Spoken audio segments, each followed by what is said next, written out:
ये रात के करीब 12 बजे का समय था। शहर के रंगमंच से दूर एक आदमी तेजी से सड़क पर भागा जा रहा था।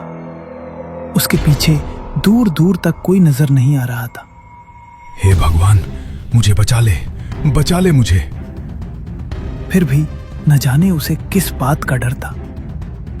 उसका दिल बुरी तरह दहला हुआ था। उसने पलटकर पीछे देखा तो वहां कोई नहीं था। वो एक पेड़ के सहारे बैठा और लंबी लंबी सांसें लेने लगा। ऐसा लग रहा था कि वो बहुत दूर से भागा आ रहा है। वो अभी खुद को संभाल भी नहीं पाया था कि तभी मुकेश, क्यों भाग रहे हो? क्या मेरे करीब नहीं आना चाहते? ये आवाज सुनकर वो डर गया और उसने सामने की तरफ देखा। एक बेहद खूबसूरत लड़की। उसने अपने मखमली गोरे बदन पर लाल साड़ी पहनी हुई थी। बालों में गजरा लगा हुआ था, कानों में झुमके, आंखों में काजल और हाथों में चूड़ियां। उसके गले में हीरे का हार था। नहीं, मुझे छोड़ दो, मुझे तुम्हारे करीब नहीं आना। वो लड़की मुकेश के करीब आई और उसने कसकर उसको गले लगा लिया। नहीं, छोड़ दो मुझे। वो बिजली की रफ्तार से मुकेश को खींचकर झाड़ियों में ले गई। सियारों के रोने की आवाज गूंजी। अगले ही पल मुकेश की चीखें झाड़ियों से निकलकर रात की आवाज बन गई। वो रात की आवाज जिसने जंगल में पूरी तरह से कोहराम मचा दिया। कुछ देर बाद एक आदमी मोटरसाइकिल पर सवार वहां से गुजर रहा था। कितना भयानक जंगल है। ऐसा लगता है कि डर के मारे जान निकल जाएगी। तभी झाड़ियों से एक चीज उड़ती हुई आई और उसकी मोटरसाइकिल के आगे आकर गिरी। उसने उसे देखा तो उसकी आंखें फट पड़ी। वो चीज कुछ और नहीं बल्कि मुकेश की कटी गर्दन थी। वो चीखता चिल्लाता हुआ वहां से भाग निकला और फिर चारों तरफ सन्नाटा छा गया। कुछ दिन बाद राजीव, मोहित, रेहान और माधव चारों दोस्त एक दूसरे से बातें करते हुए चले जा रहे थे। वैसे सच कहूं तो किस्मत ने हमारे साथ बहुत ही भद्दा मजाक किया है। हाँ, कॉलेज में हम सभी के मार्क्स 95% से ऊपर थे, लेकिन फिर भी हम में से अभी तक किसी को अच्छी जॉब नहीं मिल पाई। मेरा तो मन करता है कहीं डाका डाल दूं। जब जिंदगी हमें हमारी सही जगह नहीं ले जा रही तो जिंदगी से अपना हक छीन लो। तुम लोगों को तुम्हारी जिंदगी बदलने का एक मौका मिल सकता है। इन सभी ने पीछे मुड़कर देखा तो एक अधेड़ उम्र का आदमी इनके सामने खड़ा था। जी, आप कौन? अरे रेहान, कुछ नहीं, बस अंकल हमारे मजे ले रहे हैं।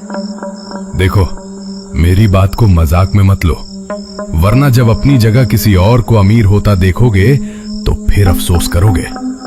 ये सुनकर इन सभी ने एक दूसरे की तरफ देखने लगते हैं और फिर रेहान बोला, ठीक है अंकल, बताइए कैसे होगी हमारी परेशानी दूर?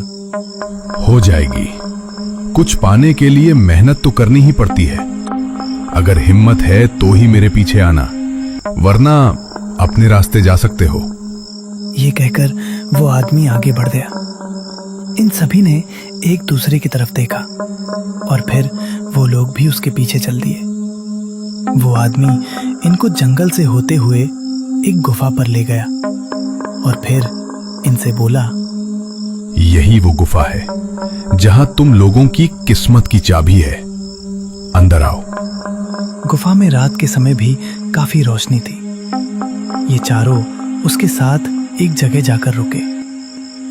ये एक बड़ी सी दीवार थी जिस पर मंत्र लिखा था और एक छोटी सी खिड़की बनी थी। उसके पास ही एक टीला था जिस पर कुछ कोरे कागज और कलम रखी थी। तुम्हें इस मंत्र को बस 12 बार पढ़ना है और फिर जो भी इच्छा हो उसे एक कागज पर लिखकर उस खिड़की में डाल देना। इन चारों को अब बहुत ज्यादा एक्साइटमेंट हो रही थी। इन्होंने उस मंत्र को 12 बार पढ़ा।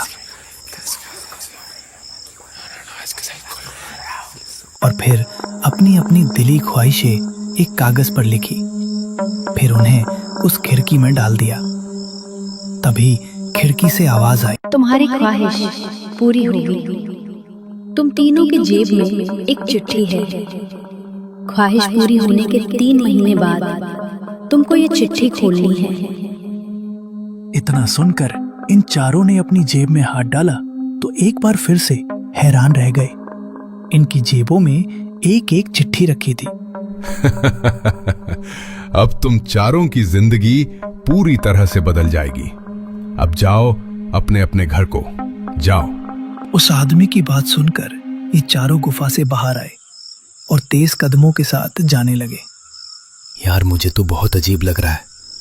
कौन थी उस दीवार के पीछे? अरे जो हुआ है उसको भूल जाओ। बस ये देखो कि जो हमने मांगा है वो होता है, या फिर ये अंकल और वो छिपी हुई आंटी हम लोगों के साथ मस्ती कर रहे थे। सुबह जब राजीव की आंख खुली तो उसने देखा कि उसकी अलमारी अपने आप हिल रही है। अरे ये अलमारी कैसे हिल रही है? क्या है इसमें? उसने अलमारी को खोला। उसकी आंखें चौंधिया गईं। वो हैरान रह गया ये देखकर कि उसकी अलमारी में कपड़ों की जगह ढेर सारे सोने चांदी के जेवर रखे हुए थे और उनमें कुछ सोने के सिक्के भी थे। उसने मुट्ठी भर जेवर उठाए।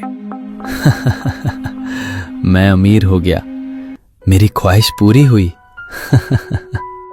वहीं दूसरी तरफ रेहान, माधव और मोहित को भी उनके घर में ढेर सारा धन मिला, जिसे पाकर वो बहुत खुश थे। चारों दोस्त रात को क्लब में मिले और खूब पार्टी की। यारो, मुझे तो अभी भी ऐसा लग रहा है कि मैं सपना देख रहा हूँ। मैं इतना अमीर हो जाऊंगा, मैंने तो सपने में भी नहीं सोचा था। अरे अब तो सब कुछ हो गया है भाई। अब हम चारों अमीर हैं, कोई जरूरत नहीं है हमें नौकरी करने की। अब तो ऐश ही ऐश है। ये चारों अब बहुत खुश थे। ये अपनी हर एक बड़ी से बड़ी ख्वाहिश को पूरा करने में लग गए। इन्होंने बड़ा घर खरीदा। ये रोजाना शॉपिंग करते, घूमते फिरते, ट्रैवलिंग करते और अपनी लाइफ पूरे मजे के साथ जीते। इसी तरह से 3 महीने गुजर गए। एक दिन राजीव क्लब से पार्टी करके अपनी बाइक से घर को लौट रहा था। तभी अचानक उसे एक आवाज सुनाई दी। राजीव, कहाँ हो तुम? उसने ब्रेक लगा दिए। कौन बोल रहा है? वो आवाज आना बंद हो गई। उसने फिर से बाइक स्टार्ट की और घर पहुंचा कि उसको वही आवाज फिर से सुनाई दी। राजीव, कौन है? उसके इतना कहते ही दरवाजा खुला और उसे अपने सामने एक खूबसूरत लड़की खड़ी नजर आई। उसे देखकर राजीव के दिल की धड़कन तेज हो गई। मैं हूँ कामेश्वरी, जिसने तुम्हारी ख्वाहिश पूरी की है। उस खिड़की के पीछे आप ही थी? हाँ, मैं ही थी। मैंने तुम्हारी ख्वाहिश पूरी की है। अब तुमको मुझे कुछ देना होगा। ये सुनकर राजीव के चेहरे पर चिंता की लकीरें उभर आईं। कामेश्वरी भागकर उसके गले लग गई। राजीव के दिल की धड़कनें बढ़ गईं और वो भी उससे लिपट गया। अगले ही पल दोनों एक दूसरे के बेहद करीब थे। कुछ प्यार भरे लम्हे गुजारने के बाद, राजीव, आज रात 12 बजे उस चिट्ठी को खोल लेना और जो उसमें लिखा है उसे पूरा करना। ये कहकर वो बेड से उठी और बिजली की रफ्तार से वहां से चली गई। राजीव ने 12 बजते ही चिट्ठी निकाली और उसको खोला। उसे पढ़कर उसकी आंखों की चमक गायब हो गई। ये क्या लिखा है? तुम्हें अपने भाई सोहन को कल रात 12 बजे से पहले अपने साथ गुफा में लेकर आना है। ये क्या बात हुई? मैं अपने भाई को लेकर वहां क्यों जाऊंगा? अगली शाम राजीव हमेशा की तरह घूमने निकल पड़ा, लेकिन उसे बार बार उस चिट्ठी में लिखी बात याद आ रही थी। रात होने पर जैसे ही 6 बजे तो राजीव को कामेश्वरी की आवाज सुनाई दी। राजीव, समय हो गया है। 12 बजे से पहले सोहन को लेकर गुफा में पहुंच जाना। लेकिन मैं उसे लेकर क्यों जाऊंगा? तभी राजीव के चारों तरफ अंधेरा छा गया और जैसे ही उजाला हुआ तो उसने अपने आप को एक सुनसान जंगल में पाया। अरे, मैं यहां कैसे आया? तभी राजीव ने देखा कि कामेश्वरी अपने हाथ में एक कटी गर्दन लेकर आ रही है और वो सर राजीव के भाई सोहन का ही था। राजीव दर्द में चिल्लाया, सोहन! राजीव ने चींकते हुए अपनी आंखें बंद कर ली और जैसे ही आंखें खुली तो उसने अपने आप को वापस कमरे में पाया। लेकिन अब वो डर चुका था। उसने जल्दी से मोबाइल निकाला और अपने भाई सोहन को कॉल किया। उठा सोहन, कॉल उठा। कॉल रिसीव नहीं हुआ।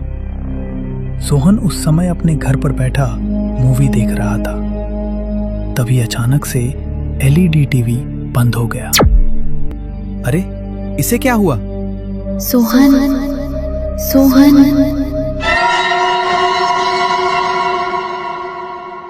अरे, ये किसकी आवाज है?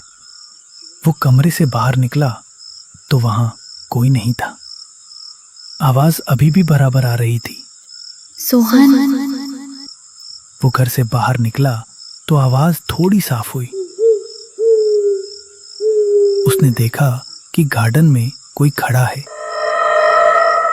वो उसके करीब जाने लगा तो धीरे धीरे कामेश्वरी का अक्स साफ हुआ।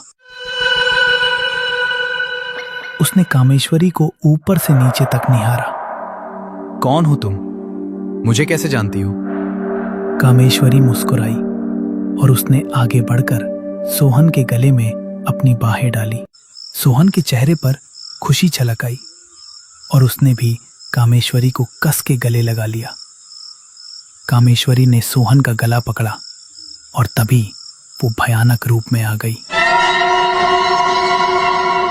उसकी आंखें लाल चमक उठी, नाखून लंबे हो गए। उसने अपने खूंखार पंजे का एक ही हमला सोहन की गर्दन पर ऐसा किया कि वो उसके शरीर से अलग हो गई। उसके बाद वो फिर से खूबसूरत हो गई और फिर कमर मटकाती हुई वहां से गुजर गई। दूसरी तरफ ये कॉल क्यों नहीं उठा रहा है? राजीव उसी समय कार में बैठा और वहां से निकल गया। वो बार बार सोहन को कॉल भी लगा रहा था लेकिन सोहन उठा नहीं रहा था। तभी अचानक से उसके बोनट पर एक चीज टकराकर कार के आगे गिरी। अरे, कार पर ये क्या गिरा? उसने ब्रेक लगाए और कार से उतरकर देखा तो उस पर दुखों का पहाड़ टूट पड़ा। वो कटी गर्दन उसके भाई सोहन की थी। नहीं, सोहन। अगली रात मोहित के चिट्ठी खोलने का समय था। वो आराम से घर में बैठा मोबाइल की स्क्रीन स्क्रॉल कर रहा था। तभी एक हाथ आया जिसने उसका मोबाइल छीन लिया। अरे, उसके सामने कामेश्वरी थी जिसे देखकर उसके दिल की धड़कनें बढ़ गई। आप कौन है? मैं कामेश्वरी हूँ। मैंने तुम्हारी ख्वाहिश पूरी थी, अब तुम मेरी कामेच्छा पूरी करोगे। ये सुनकर मोहित खुश हो गया क्योंकि वो पहले ही उसे अपना दिल दे बैठा था। मोहित ने कामेश्वरी का हाथ पकड़ उसे अपने करीब खींचा। घर की सभी लाइट अपने आप बंद हो गईं। कुछ देर बाद जब उजाला हुआ तो मोहित और कामेश्वरी दोनों के चेहरे पर मुस्कुराहट थी। मोहित, चिट्ठी खोलने का समय होने वाला है। ठीक से पढ़ना और जो भी उसमें लिखा है उसे पूरा करना। अब मैं चलती हूँ। ये कहकर कामेश्वरी वहां से चली गई। कुछ देर बाद 12 बज गए। जैसे ही मोहित ने ड्रॉअर खोली तो उसने पाया कि चिट्ठी वहां नहीं है। हे भगवान, अब मैं चिट्ठी कहां से लाऊं? उसको खोलना बहुत जरूरी है। तभी उसे कामेश्वरी की आवाज सुनाई दी। अगर सुबह होने से पहले तुमने उस चिट्ठी को ढूंढकर उसे नहीं खोला तो तुम्हारे साथ कुछ भी हो सकता है। ये सुनकर मोहित डर गया। उसने घर का एक एक कोना छान मारा, लेकिन उसे कहीं भी चिट्ठी नहीं मिली। उसने अब डर कर रिहान को कॉल लगाया। हेलो रिहान, क्या हुआ मोहित, इतनी रात में कैसे कॉल की? मेरे पास कामेश्वरी आई थी। वो कह रही थी कि मैंने चिट्ठी नहीं खोली तो मेरे साथ कुछ भी हो सकता है। अरे कौन कामेश्वरी? मुझे पता है तू मेरे साथ प्रैंक कर रहा है। अरे नहीं यार, मैं रिहान ने कॉल कट कर दिया। वक्त बीतता जा रहा था और मोहित की परेशानी बढ़ती जा रही थी। ठीक 5 बजे अचानक से फिर से दरवाजा खुला। उसने देखा सामने कामेश्वरी खड़ी है, लेकिन उसके चेहरे पर खूबसूरत मुस्कान थी। तुमने चिट्ठी ढूंढी या नहीं? मुझे वो चिट्ठी नहीं मिली। क्या तुम फिर से मुझे चिट्ठी नहीं दे सकती? ये सुनकर कामेश्वरी के चेहरे से मुस्कान गायब हो गई। उसके नाखून लंबे हो गए और आंखें लाल लाल चमक उठी। ये देखकर मोहित की आंखें डर से फट पड़ी और फिर उसकी दर्दनाक चीख घर से बाहर तक गूंज गई। सुबह होने पर रिहान बेखबर सो रहा था। तभी डोरबेल बजी। अरे इतनी सुबह कौन आ गया भाई? उसने कमरे से निकलकर दरवाजा खोला तो सामने राजीव खड़ा था, जो बहुत ही डरा हुआ लग रहा था। अरे राजीव, तू इतना डरा हुआ क्यों लग रहा है? सब ठीक तो है? कामेश्वरी, वो बाहर आ गई है। कामेश्वरी? हाँ, वही सुंदरी जिसने गुफा में हमारी ख्वाहिश सुनी थी और उसको पूरा भी किया। लेकिन जब मैंने चिट्ठी खोली तो उसमें मेरे भाई सोहन को गुफा में लाने की बात लिखी थी। मैंने ऐसा नहीं किया तो उसने मेरे भाई सोहन को मार दिया और जो कुछ भी मुझे दिया था सब कुछ छीन लिया। ये सुनकर रिहान हैरान रह गया। कल रात मोहित की भी कॉल आई थी। वो भी कामेश्वरी के बारे में ही बता रहा था, लेकिन मैंने उसका यकीन नहीं किया। ओह माय गॉड, जल्दी चल, कहीं उसे कुछ हो ना गया हो। रिहान और मोहित उसी समय जल्दी से मोहित के घर के लिए निकल गए और जैसे ही वो उसके घर पहुंचे तो वहां का मंजर देख उनके पैरों तले जमीन निकल गई। मोहित का शरीर जमीन पर पड़ा था और उसका दिल उसके सीने से गायब था। हे भगवान! तभी घर की दीवारें अपने आप चटकने लगी। ये क्या हो रहा है? जल्दी बाहर निकल, मेरा घर भी गिर चुका है। ये दोनों भागे और जैसे ही घर से बाहर निकले मोहित का पूरा घर ढह गया और अब वहां ढेर सारा मलबा दिखाई दे रहा था। हे भगवान, आज रात माधव के चिट्ठी खोलने का समय है। जल्दी उसे मिलकर सब बता देते हैं। चलो। ये दोनों कार में बैठे और राजीव ने माधव को कॉल लगाया। हेलो माधव, कहाँ है तू? मैं तो घर पर ही हूँ। क्यों, क्या हुआ? तेरे पास चिट्ठी है ना? हाँ है भाई, आज रात को मेरा चिट्ठी खोलने का टाइम है, याद है मुझे। तू वही रुक, हम आ रहे हैं। दोनों कुछ ही देर में माधव के पास पहुंचे। अरे तुम लोग इतना डरे हुए क्यों लग रहे हो? राजीव ने माधव को अपने भाई सोहन और मोहित की मौत के बारे में सब कुछ बताया, जिसे सुनकर माधव के चेहरे का रंग उड़ गया। यार मैं क्या करूं?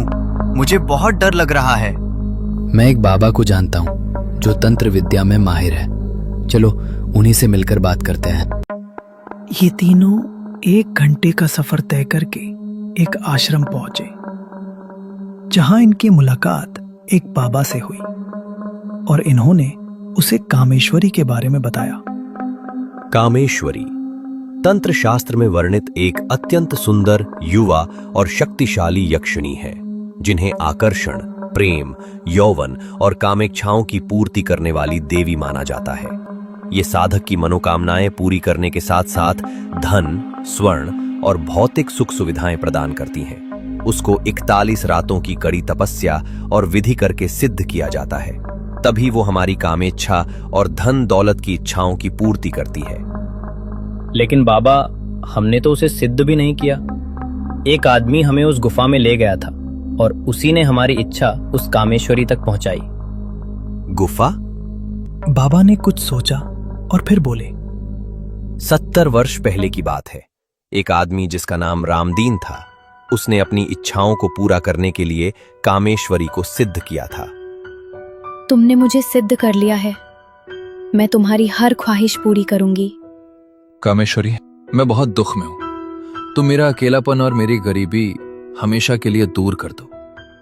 कामेश्वरी उसके करीब गई और उसे कसकर गले लगा लिया। दोनों एक दूसरे के बेहद करीब आ गए। कामेश्वरी ने उसे बहुत धन दौलत दी। रामदीन कामेश्वरी से कामेच्छा भी पूरी करता और उससे धन भी खूब लेता था। इसी तरह 1 साल निकल गया। एक रात कामेश्वरी अचानक से रामदीन पर भड़कने लगी। तुमने धोखा किया है मेरे साथ। धोखा। धोखा? मैंने कोई धोखा नहीं किया। ऐसा क्यों बोल रही हो? तुमने मुझसे बातें छिपाई है। मैंने तुम्हारी हर ख्वाहिश पूरी की, तुमको खूब धन दिया और तुमने उसे दूसरे लोगों को बांटना शुरू कर दिया। लेकिन कामेश्वरी, अपने धन से किसी परेशान की मदद करना कौन सा गलत काम है? नहीं, जो मैंने तुमको दिया वो तुम्हारी ख्वाहिश थी। तुम अपनी ख्वाहिश में से दूसरों की ख्वाहिश पूरी नहीं कर सकते। ये हमारी धारणा का उल्लंघन है। अब तुमको और मुझे दोनों को इसका हर्जाना भुगतना पड़ेगा।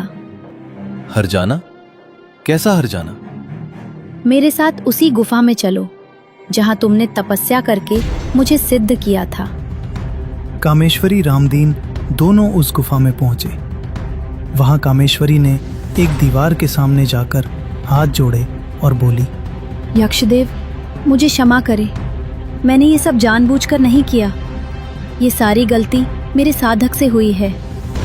तभी दीवार में से एक आवाज आई, ये ठीक नहीं हुआ कामेश्वरी। आज से तुम इस गुफा के अंदर इस दीवार के पीछे कैद रहोगी और जब भी कोई तुमसे यहाँ आकर अपनी इच्छा मांगेगा तो तुम उसकी इच्छा और अपनी कामेच्छा पूरी करने के लिए गुफा से बाहर जा सकोगी।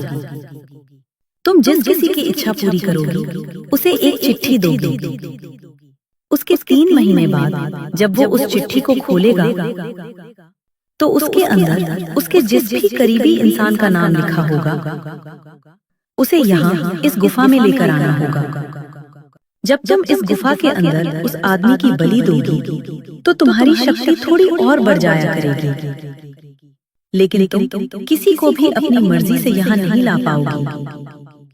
ये काम सिर्फ वही कर सकता है जिसकी तुमने इच्छा पूरी की हो, और अगर वो ऐसा नहीं करेगा तो तुम उसके उस करीबी इंसान को खत्म करने उसके पास जा सकोगी जिसका नाम चिट्ठी में लिखा होगा।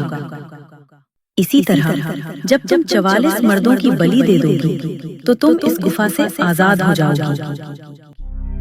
रामदीन, अब तुम मेरे लिए इच्छा मांगने वाले मर्दों को यहाँ लेकर आया करोगे।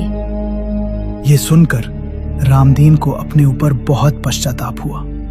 अगली सुबह रामदीन अपने कमरे में मरा हुआ पाया गया। उसकी आत्मा उसके शरीर से निकल चुकी थी, लेकिन अगले ही पल उसने खुद को कामेश्वरी के सामने उसी गुफा में पाया। ये क्या? मैं तो मर चुका हूं, तो फिर मैं यहाँ कैसे आ गया? तुम मेरे साधक हो। तुमने अपने साथ जो भी किया उससे तुम भाग नहीं सकते। अब तुम्हारी आत्मा इस धरती को छोड़कर नहीं जा सकती। जब तक मैं इस गुफा में कैद हूं तब तक तुम भी इस दुनिया में भटकते रहोगे। इसका मतलब है जो हमें उस गुफा में ले गया था वो रामदीन की आत्मा है, और वो ऐसा इसलिए कर रहा है कि कामेश्वरी गुफा से आजाद हो और उसे मुक्ति मिल सके। तुम लोगों ने अपने लालच के चलते बहुत बड़ी मुसीबत मोल ले ली है। पिछले 3 माह में जो तुमने देखा समझो वही तुम्हारी जिंदगी के अच्छे दिन थे। ऐसा ना कहिए बाबा, मुझे बचा लीजिए। मेरा आज चिट्ठी खोलने का समय है। अगर मैंने चिट्ठी नहीं खोली तो वो मुझे मार देगी, और अगर मैंने चिट्ठी खोली तो जिसमें उसका नाम लिखा होगा मुझे उसे गुफा में ले जाना होगा और वहां वो उसकी बलि ले लेगी। मेरे पास तुम्हारी समस्या का कोई समाधान नहीं है, तुम लोग जा सकते हो। ये तीनों अब वहां से वापस आशाहीन होकर निकल गए और माधव के घर पहुंचे। ये तीनों अभी कुछ सोच ही रहे थे कि तभी कामेश्वरी वहां प्रकट हुई। तुम तीनों एक साथ? क्या लगता है तुमको, तुम चिट्ठी खोलने से बच जाओगे? नहीं कामेश्वरी, मैं चिट्ठी खोलूंगा और जो भी उसमें लिखा होगा उसे पूरा भी करूंगा। बहुत अच्छे।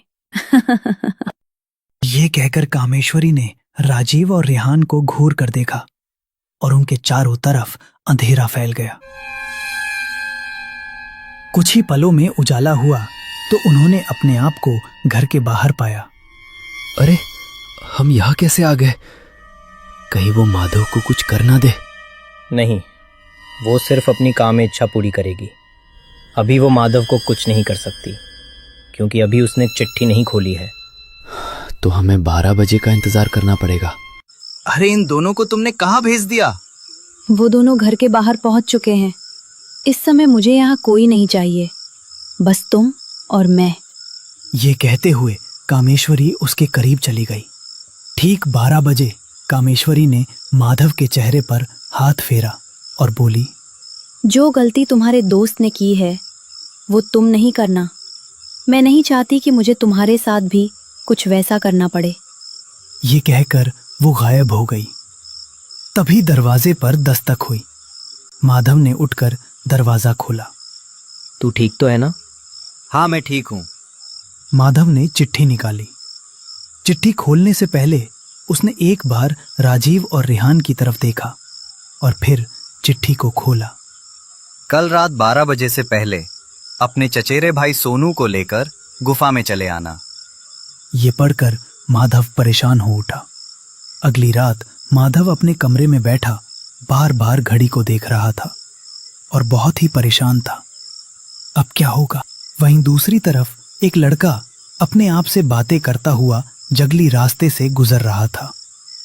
अगर मुझे एक मौका मिल जाए ना उससे बदला लेने का, तो मैं उसे खत्म कर दूंगा, बर्बाद कर दूंगा। तभी रामदीन वहां आ पहुंचा। किसको बर्बाद करना चाहते हो? करना चाहता हूं किसी को, तुम्हें क्यों बताऊं? कौन हो तुम? मैं वो हूं जो तुम्हारा बदला लेने में तुम्हारी मदद कर सकता हूं। ये सुनकर वो लड़का उसे गौर से देखने लगा। रामदीन उसे उसी गुफा में ले गया और उसे दीवार पर लिखे मंत्र पढ़वाए। तुम्हारी जो भी ख्वाहिश है उसे एक कागज पर लिखो और उसे इस खिड़की से अंदर डाल दो। उसके बाद वो पूरी हो जाएगी। ये सुनकर उस लड़के ने कलम उठाया और कागज पर लिखा शुरू किया। फिर उसे फोल्ड करके इस खिड़की में डाल दिया। खिड़की के उस तरफ खड़ी कामेश्वरी ने उस चिट्ठी को उठाया और उसे पढ़ा।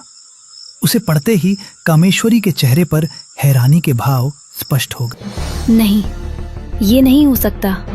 उसने चिट्ठी को फाड़ना चाहा, लेकिन ऐसा न हो पाया। गुफा में ठंडी हवाएं चलने लगी। दीवार से एक रोशनी उत्पन्न हुई और एक दरवाजा सा उसमें खुल गया। कामेश्वरी, चलिए आओ। नहीं, ये क्या हो रहा है? रामदीन की आत्मा भी ये देख हैरान थी। तभी रेहान, राजीव और माधव भी वहां आ पहुंचे और वो लड़का भी उन्हें देख मुस्कुराने लगा। ये सब क्या हो रहा है? क्या ये लड़का तुम लोगों को जानता है? ये लड़का हमारा 5वां दोस्त सुधीर है। इसे तुमसे मिलाना और यहाँ भेजना, ये सब हमारा ही प्लान था, जिसमें अब कामेश्वरी फंस चुकी है। फंस चुकी है? ऐसा क्या लिखा है तुमने इस चिट्ठी में? इस चिट्ठी में वही लिखा है जो मैंने इसे बताया था। वो ये कि कामेश्वरी का बंधन रामदीन की आत्मा से टूट जाए और रामदीन की आत्मा को भी मुक्ति मिल जाए। कामेश्वरी अब किसी और को अपने जाल में ना फंसा सके और अपने लोक में वापस चली जाए। जब तक कोई फिर से इसे सिद्ध करके वापस ना बुलाए, ये वही रहे। ये सुनकर कामेश्वरी चीख उठी। नहीं! तभी एक रोशनी आई और कामेश्वरी को उस दरवाजे के अंदर खींच ले गई। ये चारों एक दूसरे को देखकर मुस्कुराने लगे और फिर अपने घरों को चल दिए। भले ही इन्होंने अब सब कुछ खो दिया था जो कामेश्वरी ने इन्हें दिया था, लेकिन सबसे जरूरी चीज, इनके अंदर का लालच अब मर चुका था। 42 दिन बाद रेहान उस गुफा के अंदर बैठा हुआ कुंड के सामने तपस्या कर रहा था। तभी वहां पर ठंडी हवाएं चलने लगी। दीवार पर यक्षलोक का दरवाजा खुल गया और उसके अंदर से कामेश्वरी बाहर निकली। रेहान, तुमने तो मुझे वापस भेजा था, फिर अब तुमने ही मुझे सिद्ध क्यों किया? कामेश्वरी ने उसे हैरानी से देखते हुए पूछा। रेहान मुस्कुराया और बोला, क्योंकि पहले तुम्हारा साधक रामदीन था, अब तुम्हारा साधक मैं हूं। मेरी हर इच्छा पूरी करना अब तुम्हारा काम है। ये सुनकर कामेश्वरी और रेहान दोनों जोर जोर से हंसने लगे।